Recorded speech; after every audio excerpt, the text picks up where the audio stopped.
Hey, happy days. Sharon Horne-Ellstrom here, also known as the Pajama Grandma. I know, crazy, doesn't make sense, right?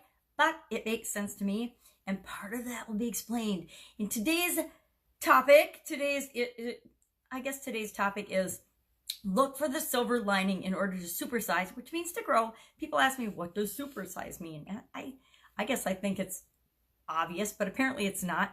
Supersize means to grow. Grow big, grow wide, grow whatever way you define grow is the same way you define supersize for your business. The awesome thing about having your own business is you get to define things any way you want. You get to make up the rules any way you want. You get to create the business that you want. And to me, that's a silver lining. I'm definitely thirsty today. For some reason, it's a little cold. For this time of year, it's cold and chilly. So, silver lining. How do we look for the silver lining? What does that even mean?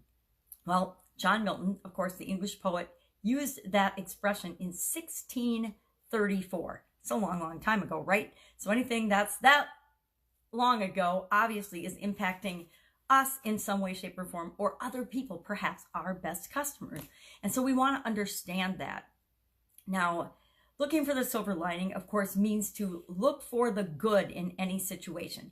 Now, we get to define whether a situation is good or bad. Did you know that? Did you know you get to decide whether something is good or bad? When something happens to you, is this good for me? Is this bad for me? Is this good for my business? Is this bad for my business? And it's interesting, the same exact event, one business owner can say, oh, wow, the laws changed. This is awesome for my business. And that same exact event, another business owner can look at it and say, oh my God, the laws changed. I'm going to go out of business. It's up to you. The same event, the same thing we can all witness, and we have totally different experiences of that very same thing. I've seen that play out so many times in my life. The same is true of how we approach and how we look at different situations. And I'm going to tell you, and I may be the bearer of bad news, but bad shit is going to happen to you, your life, in your business, to your business. You might even lose your business. Heck, I've blown up a couple of businesses, not for wanting to sometimes, but for dumb mistakes. We all don't always make the right choices. However, the mistakes that I've made are the things that I've learned the most from. Seems like when we have successes, and especially easy successes, we tend to party, right? And just celebrate. But when we have problems or challenges or obstacles or failures, which to me, failures, the only way you can fail is if you absolutely quit and stop trying to move toward what it is that you want. That's the only way you can fail. We ponder, we think about it. We say, okay, well, sometimes we get a little victim-y and feel sorry for ourselves for a short period of time, hopefully. But other times, if we're smart, we think, oh my God, what happened? Why did this go wrong? And we make a different choice. We do something different.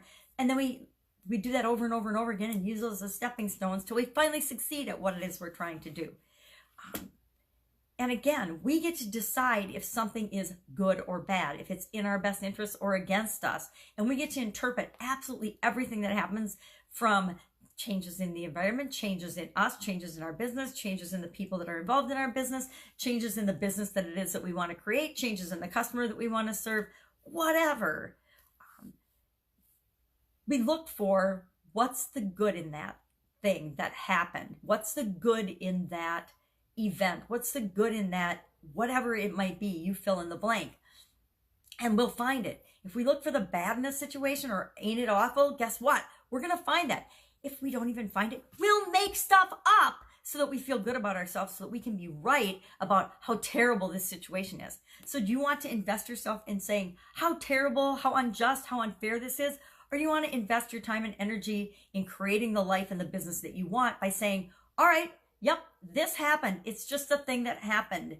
And it doesn't matter why it happened. It doesn't matter if some greedy politician wants to, line their pockets. It doesn't matter if some, nonprofit group wants to protect the whales, or I don't know, I'm just throwing stuff out there. But you understand what I mean. It doesn't matter why. All that matters is how you're going to respond and what are you going to do about it, and how are you going to use it to move you toward your end game, toward what it is that you're really trying to create the business that you love and want and deserve, that's going to change the world. Because a lot of us entrepreneurs, that's what we really want, is to change the world. So look for the silver lining, and I guarantee you'll find it. Look for the black gray cloud. As I look outside right now, there's a lot of those. Looks like rain. You're going to find that too. But you know what? You can make and create exactly what you want, even if it's raining outside, right? That's it. Go out, have an absolutely fantastic day. Look for the silver lining in everything. And I will, of course, be with you tomorrow with some sort of crazy idiom or crazy word and what it means and a different twist on how to look at it, because guess what? We get to decide how we want to interpret, define, and look at everything. How cool is that? What a fun world we live in. All right, bye.